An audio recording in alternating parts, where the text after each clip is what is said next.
Hi guys, today we're going to have a field trip and we're going to see what are the elements that we should be taking into account when analyzing a property, maybe an apartment like we're going to see now, before you even go into details, right? So for example, for some of my clients, what I do is I help them to do an initial evaluation of the Feng Shui of a property to even just ascertain if that should be taken into account, the property should even be taken into account for them to buy.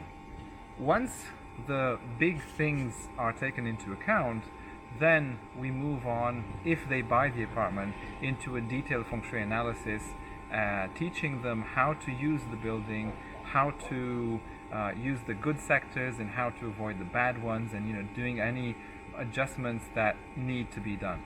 However, when people choose a property, like for example, you want to move into a new apartment, selling the old one, renting the old one out, and you want to move into another one, you want to make sure that you take into account the big stuff in Feng Shui. The big stuff, what do I mean by big stuff?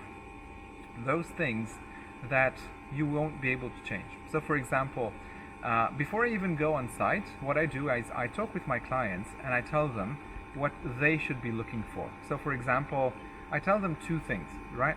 One, make sure that the apartment that you're looking to buy doesn't have any missing sectors. What does that mean?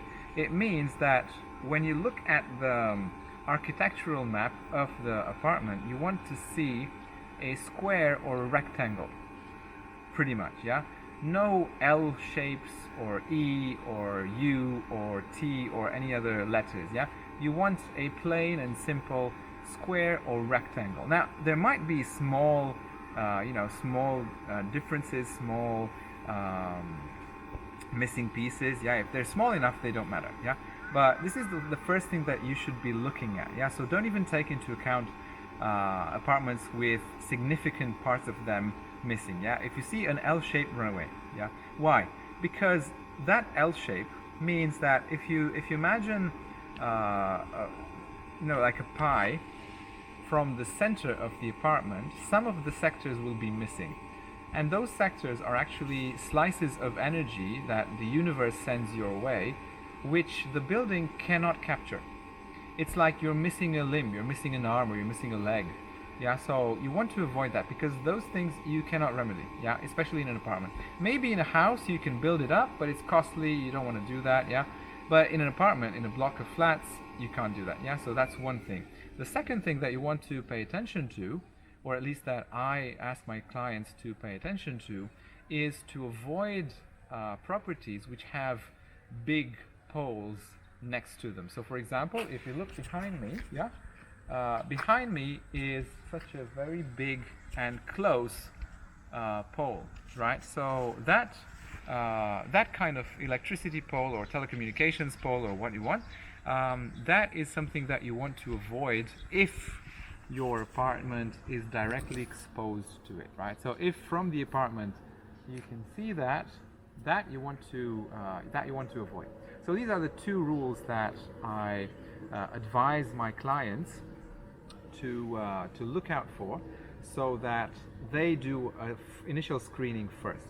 Now, in the next video, we're going to go inside and also look at the outside of some of the apartments, and I will be giving you a live commentary as we go, as in examples that you can see, as in what constitutes good Feng Shui, bad Feng Shui, what you look at, So just to clear up things, I want to bust the myth that Feng Shui has to do with little toads or little ducks or whatever things that you place. Feng Shui is not about placement of objects. Feng Shui is about the energy coming from Mother Nature, the energy coming from the universe, that a specific building can capture, and how you can benefit from that energy, and what type of energy is in what location in that building, and what is necessary for you to achieve your goals. That is real Feng Shui, right? So stay tuned, guys. I'll see you in the next episode of this, and that's when we're going to get our hands dirty and really look at properties.